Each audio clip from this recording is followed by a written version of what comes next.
ជំរាបសួរបងប្អូនជនរួមជាតិជាពិសេសប្រិយមិត្តដែលបានទស្សនាតាមរយៈបណ្ដាញសង្គម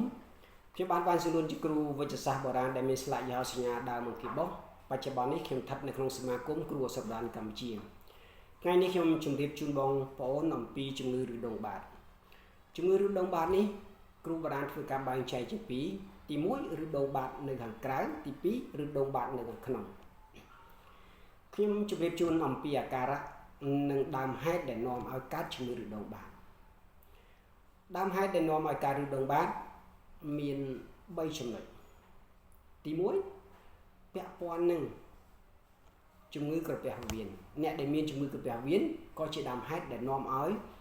បងប្អូនកើតជំងឺឬដងបាតផងដែរថាម៉េចបានកើតជំងឺឬដងបាតតាមរយៈជំងឺក្រពះវៀនដោយសារបងប្អូនឧស្សាហ៍ទល់លាមក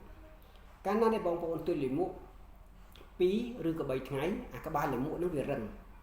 កាលណាដែលវារឹងនៅពេលដែលយើងប្រឹងបត់ជើង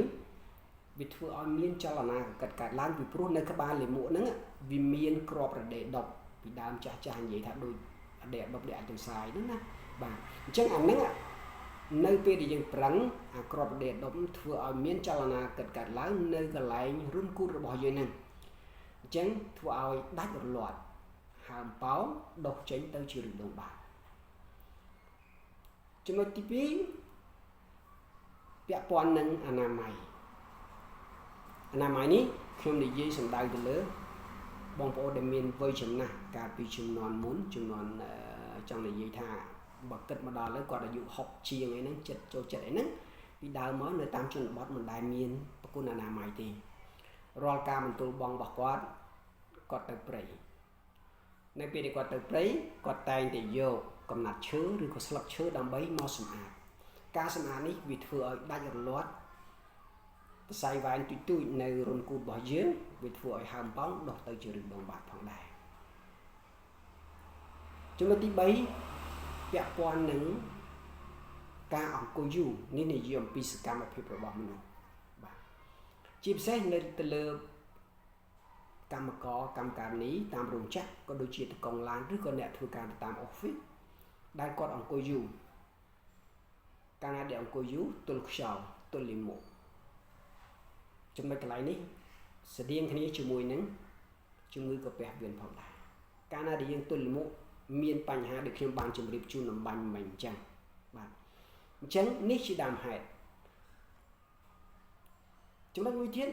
ថាតើយើងមិនបានយើងដឹងខ្លួនថាយើងឬដងបាតខាងក្នុងមិញខ្ញុំនិយាយថាមានចលនាកើតឡើងដាច់លាត់វាហើមប៉ោងដុសចេញទៅជាឬដងបាតយើងមើលឃើញនៅពេលដែលវានៅខាងក្រៅក៏ប៉ុន្តែយើងសម្គាល់បែបម៉េចនៅពេលដែលវាកើតនៅខាងក្នុងមិនលំបាកក្នុងការចំណាំទេទី1បងប្អូនពិបាកបត់ជើងស្ប៉ែតបត់ជើងរដេដប់បត់ដាច់ជាពិសេសមួយទៀតនោះគឺមានឈាមជាប់ជាមួយនឹងលាមកមួយឆ្នូតបាទហើយអាការៈរូបផ្សំទៀតគឺមានចុកចង្កេះបាទអាសាចុកចង្កេះហើយចំណុចដែលសំខាន់គឺពាក់ព័ន្ធជាមួយនឹងលាមកដែលមានឈាមមួយឆ្នូតមិញហ្នឹងឬក៏វាហូរតក់មកតែម្ដងនេះយើងកំណត់បានថាយើងមានជំងឺឬដងបាតនៅខាងក្នុងកន្លែងនេះបើសិនជាការរៀបរាប់របស់ខ្ញុំបងប្អូនគិតថាខ្ញុំប្រហែលជាមានឬដងបាតទេព្រោះដូចលោកគ្រូរៀបរាប់បាទអញ្ចឹងបងប្អូនកុំបារម្ភបងប្អូនមកព្យាបាលដោយឱសថបុរាណខ្មែរសញ្ញាដើមអង្គាបោះព្យាបាលជាឈុតបាទមានថ្នាំគ្រាប់សម្រាប់លេបនិងមានថ្នាំទឹកសម្រាប់លាបចំពោះថ្នាំគ្រាប់មានគុណប្រយោជន៍4យ៉ាងទី1ជួយរំលាយហាជួយដាស់ខ្យល់ជួយបត់ជើងស្រួលនិងផ្សះឬដុំពីខាងក្នុងចំពោះថ្នាំទឹកមានគុណប្រយោជន៍2យ៉ាងលាបឲ្យស្វិតឲ្យរួញបាត់ទៅតែម្ដងអញ្ចឹងបងប្អូនឈឺអីក៏ដោយមិនថាតែជំងឺក្រពះវៀនមិនថាតែជំងឺឬដងបាតទេឈឺតិចយើងព្យាបាលយើងអស់លុយតិចយើងមិនចំណាយពេលវេលាយូរយើងចំណាយពេលវេលាយូរនេះខ្ញុំចង់និយាយថាបងប្អូនទុកឲ្យឬដងនឹងវាធំទៅបងប្អូនព្យាបាលអស់លុយច្រើនហើយវាក្រជាកាលណាក្រជាយើងព្យាបាលរយៈពេលយូរអញ្ចឹងបើយើងទៅឈឺយើងដឹងខ្លួនយើងថាយើងមានឬដងបាតយើងមកព្យាបាលយើងឆាប់ជាយើងអស់លុយតិចមិនខាតពេលវេលាទេបាទ ចឹងបងប្អូនកុំបារម្ភបងប្អូនពិបាកបត់ជើងបងប្អូននឹងបត់ជើងស្រួលឡើងវិញបាទបងប្អូនឈឺចាប់នៅពេលដែលបងប្អូនបត់ជើងម្ដងមកកាលហ្នឹងដែលមានចលនាកាត់ឡើងដែលវាប៉ះពាល់ទៅដល់ឫសដុំខាងក្នុងហ្នឹងបងប្អូនកុំបារម្ភបងប្អូនពិសាថ្នាំនេះទៅលាមកបងប្អូនទន់រហូតអញ្ចឹងនៅពេលដែលយើងព្យាបាលជាឈុតនេះគឺសំដៅឲ្យលាមកទន់ដើម្បីងាយស្រួលក្នុងការលាបនេះបាទខ្ញុំធានាជូនបងប្អូនថាឲ្យតែបងប្អូនបានប្រើឈុតនេះដឹងតែជា100%បងប្អូនបើបងប្អូនក្រោយពីការរៀបរាប់ខ្ញុំបងប្អូនគិតថាច្បាស់ជាមានឫសដុំខាងក្នុងណា